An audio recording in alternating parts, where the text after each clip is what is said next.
Riley is a musician who happens to be incredibly famous.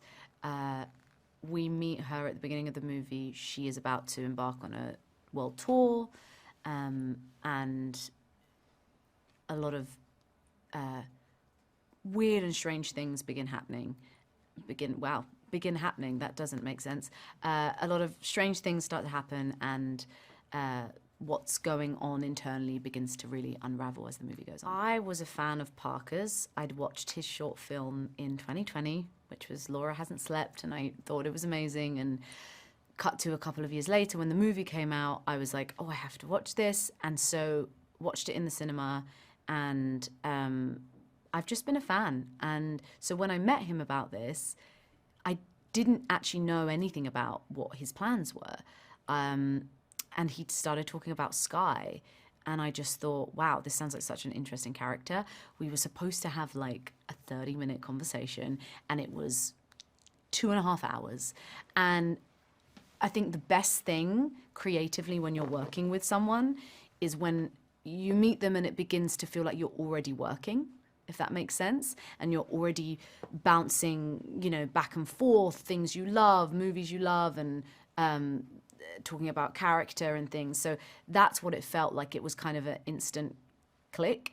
And then I read the script and I felt like, okay, this really does deliver on what he spoke about. And I was just so excited to play her because I just felt like she was very complex and interesting. As it pertains to being a musician,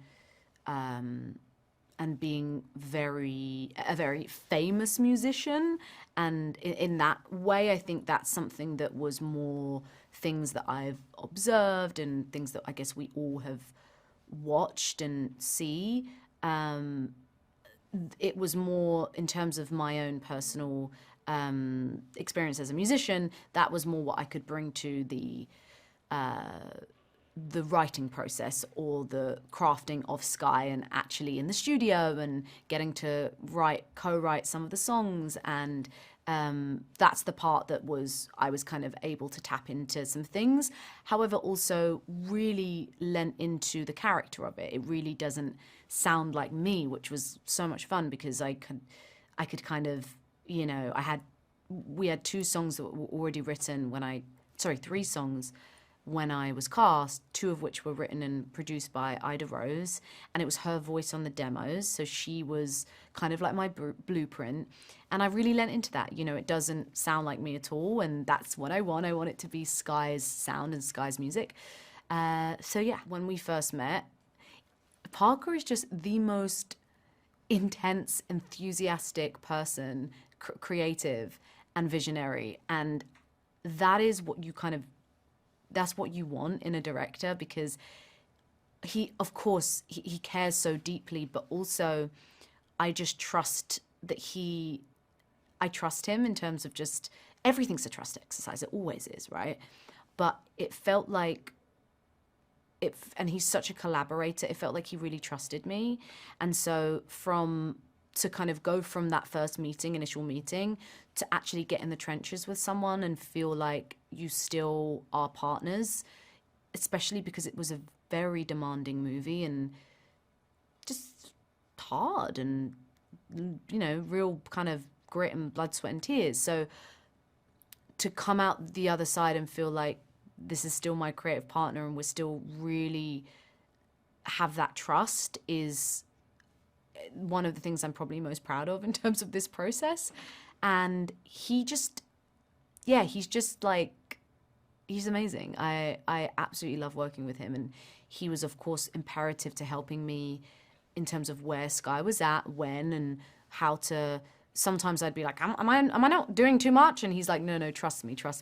So and he pushes you, man. Like, he really pushes you, like, in the best way.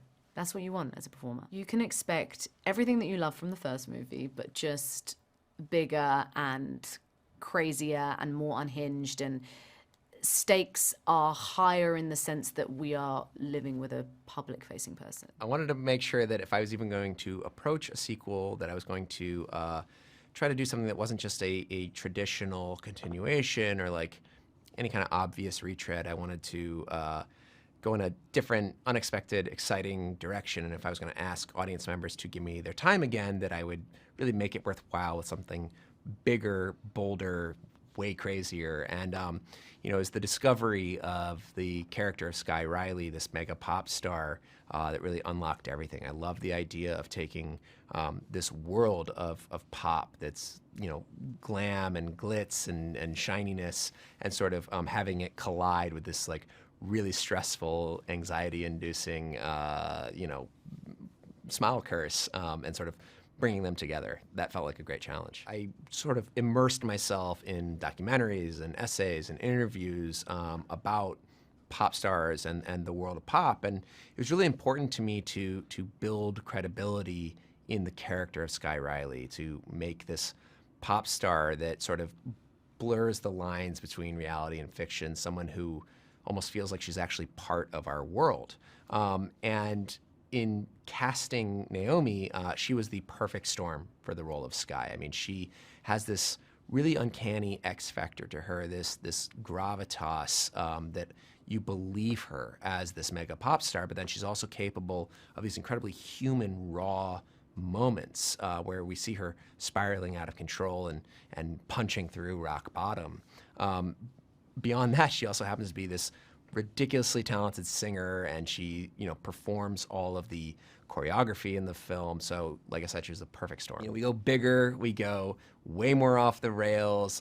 It's much bloodier, it's much nastier, it's much meaner. But there's also, I wanted to inject this sort of fresh new sense of dark humor into it that I hope will catch audiences off guard. It's a really, really insane ride. I think exactly that. They can expect, to be screaming, to be laughing, to be jumping, but also to be really, hopefully, absorbed and involved in this character's story, coming out the end sort of, drenched with sweat and dripping with adrenaline, but also having this sort of sense of catharsis.